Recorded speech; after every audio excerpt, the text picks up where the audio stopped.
Welcome to the Right to Bear Farms podcast. The Right to Bear Farms is a simple idea. It's the idea that in the US Constitution you have a clause in there, the Second Amendment, that gives everybody the right to hold and use firearms for their own protection, etc. So this idea is there should be a similar constitutional protection for people to farm on a small scale. And that's going to be the basic premise of this podcast. And we're going to discuss everything around making that a reality. Thanks for finding this video. Please like, subscribe, comment below, all very welcome. And hope you enjoy the podcast, and we'll be back soon with more episodes.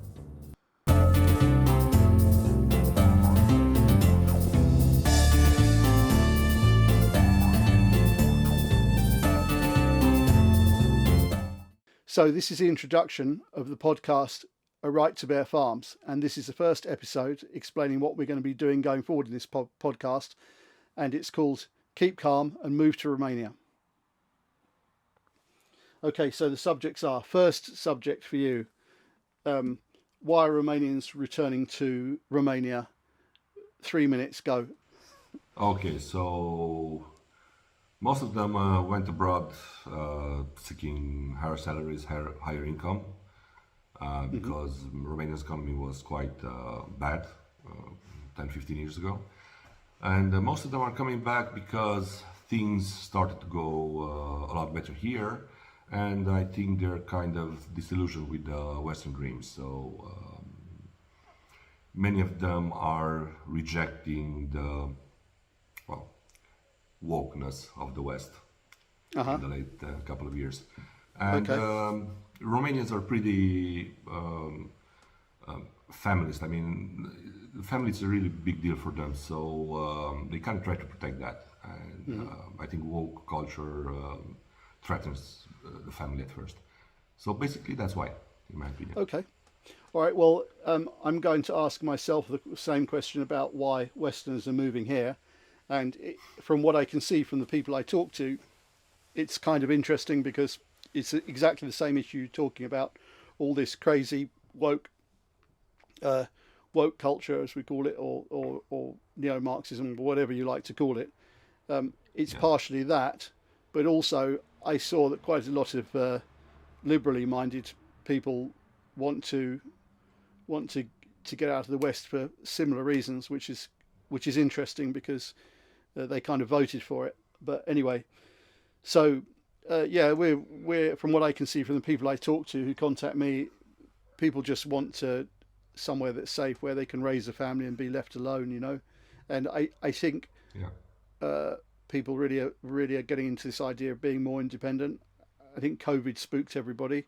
The fact that they realise they're so reliant on so many centralised systems, just like the health service and growing your own food and supermarkets, all this kind of thing. So similar thing. Okay, next one. How is the LGBTQ plus agenda going in Romania? What's your... Well, of course, it appeared in the last couple of years, the propaganda here also, but I think it's going poorly for them. Because, Romania, it's a more traditional country, let's say. And we have activists, especially in like corporations and IT, I don't know, stuff like that. But there are not many.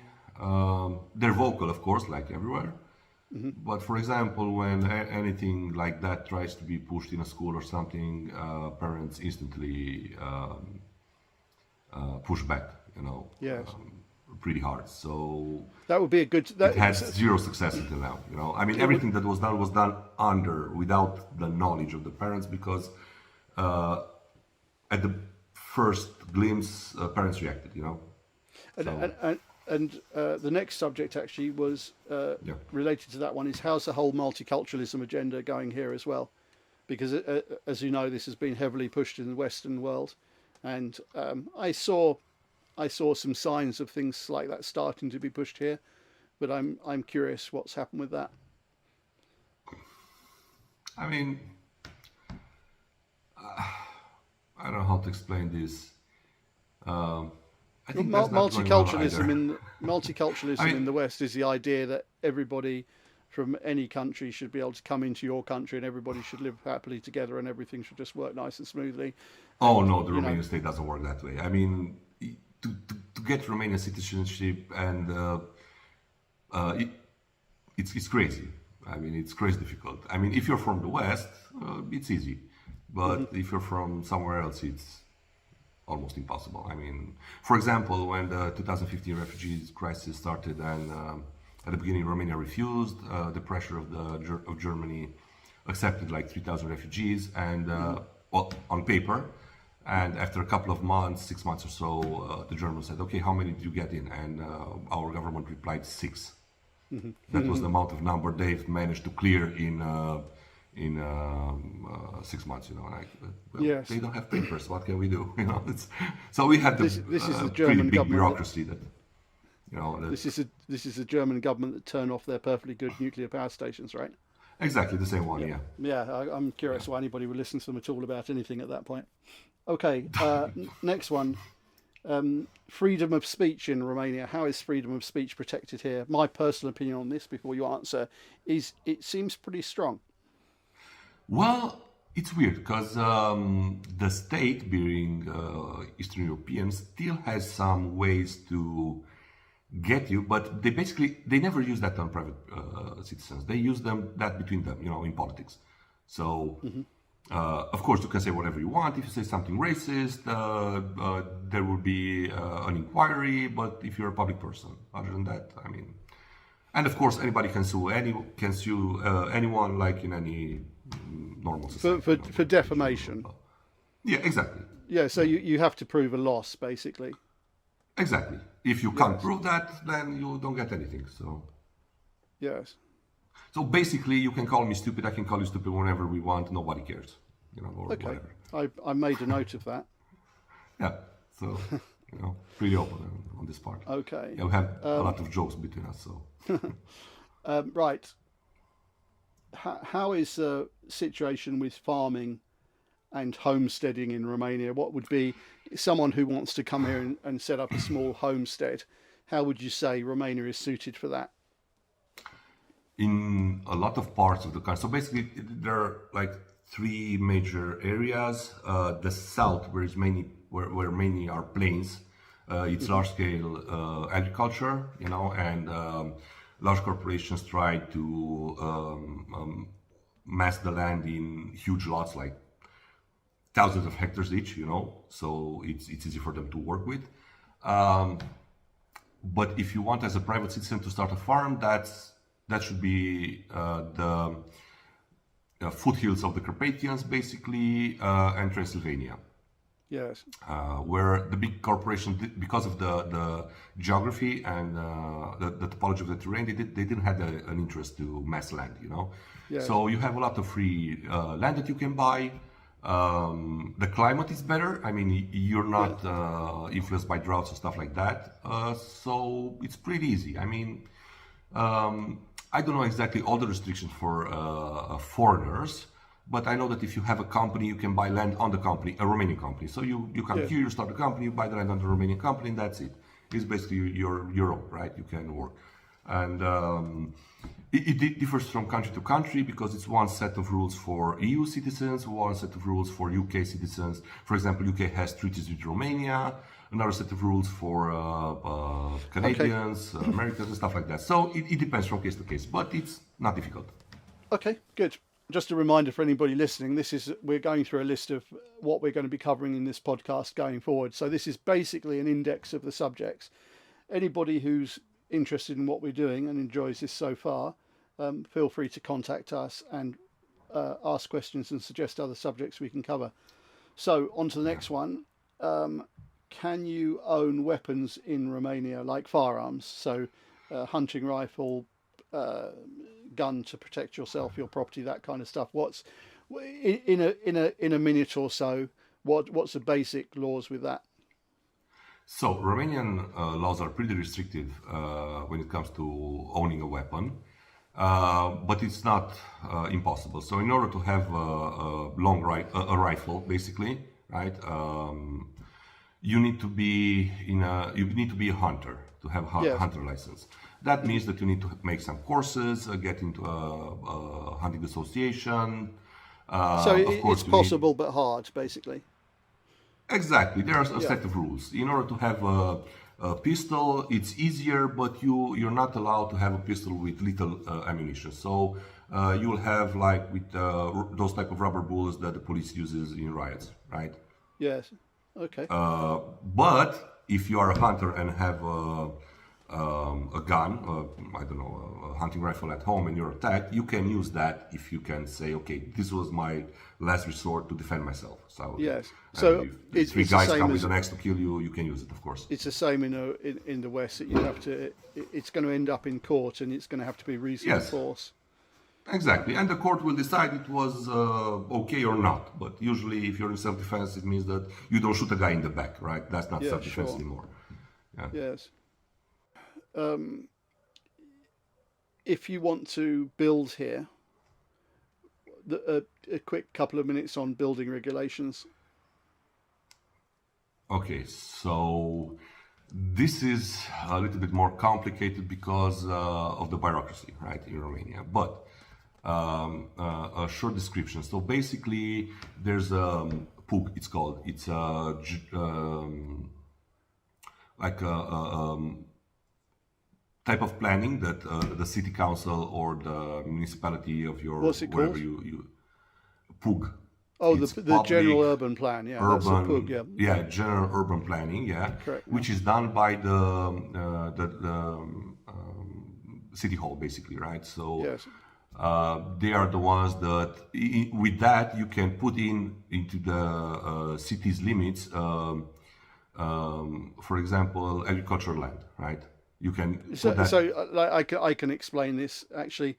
So this is a general urban plan, where the city authority, the urbanism authority decides what land can be used for what purpose, and it's all mapped out. And depending on what Exactly. class of land you've got, designates what kind of building you can make to what limitations.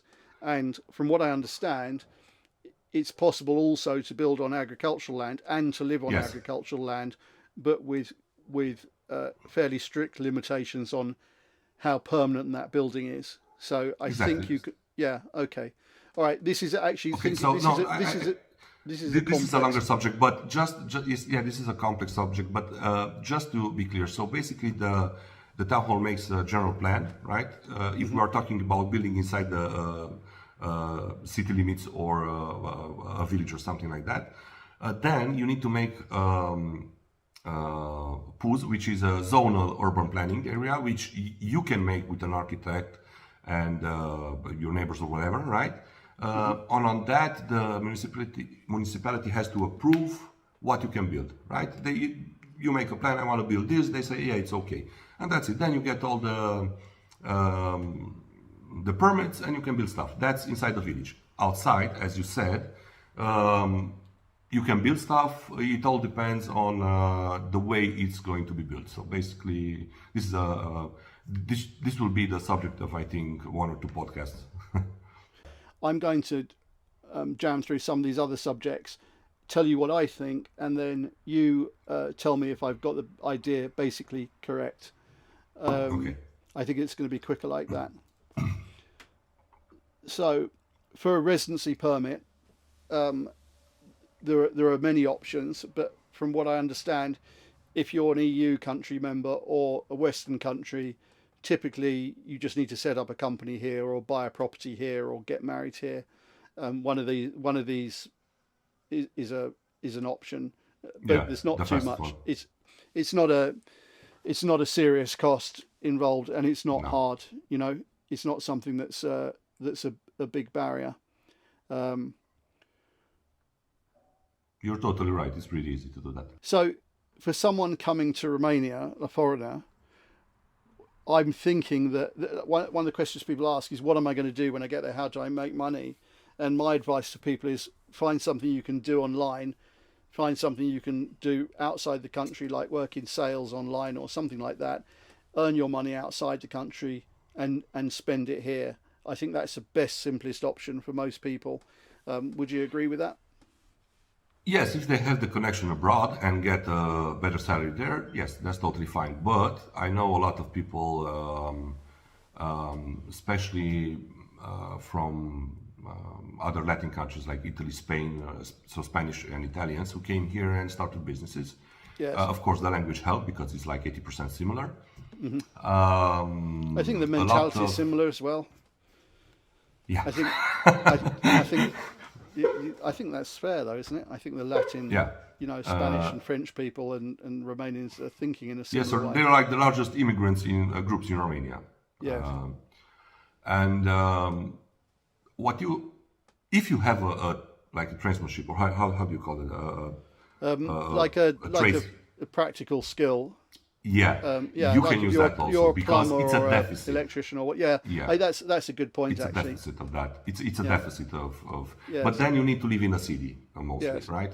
Yes. Or you can do agricultural business, or you can do woodworking, or you can whatever. So because of the connections with the EU, you can export anything anywhere in the European Union, right? You can sell it wherever you want.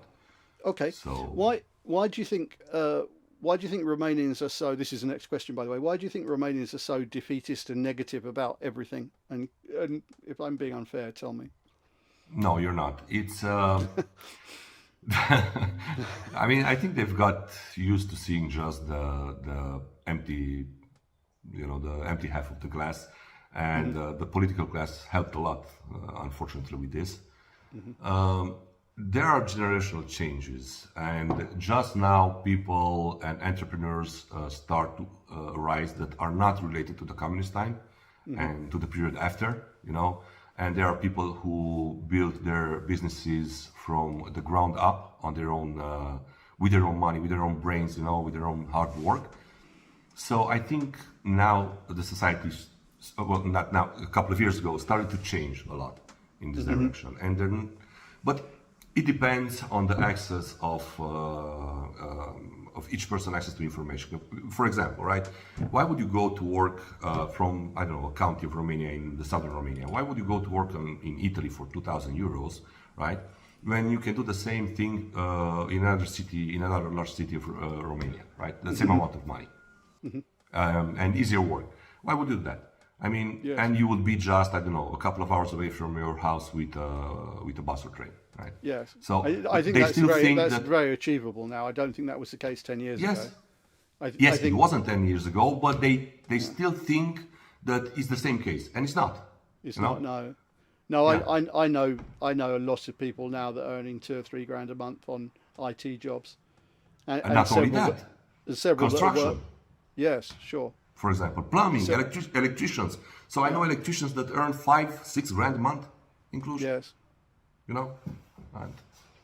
Interesting. And another thing I want to talk about, but we won't get on into here, is it always bothers me that Romania gets a very bad and unfair press abroad. It's like all they ever do is look for bad things. And the truth is, I think a lot of the criminals from Romania left Romania, which makes it safer That's why. here. And so you've got the worst guys leaving, making a bad example of you all. And yeah, it's an interesting thing something to like that. talk about. Okay, so other subject. I'm going to wrap this up now because I think we've covered enough topics, and we're going to come back and make one podcast every week, hopefully. I'm going to run through quickly the last topics we're going to discuss in the future and stop on anything that I think are interesting. So Okay. we're going to cover taxation, healthcare, law, legal matters. Yeah. Abandoned villages is one that I know you're interested in and I'm interested in because Yes, I am. I think this is a really interesting. I think it'd be great to go and do a podcast from an abandoned village and some interviews and stuff. That would be cool. How it is to raise children in Romania, which I like. I personally Safe. think Safe. Romania is a First word, fantastic place safe. to raise kids. Yeah, definitely. Yeah. Yes, and we will cover also some specific properties as well. I've got some interesting properties I'm looking at, and we'll try and cover those in the podcast. Anyway, I think have you got any questions, or are you okay with that? Because I think what we'll do now is I'm go okay. and yeah, cool. Okay, I'm so okay. So I'm open to discussing any of the topics anytime. yes, great. So thanks very much for everybody watching. If you've managed to get this far to the end of the video, this is just an introductory to our Right to Bear Farms podcast, and we will be back soon with the first episode, which will be on a specific subject. Thanks for watching. Bye for now. Bye all. Did you say bye to everyone, right? Yeah, I said bye all. Okay. Bye everyone.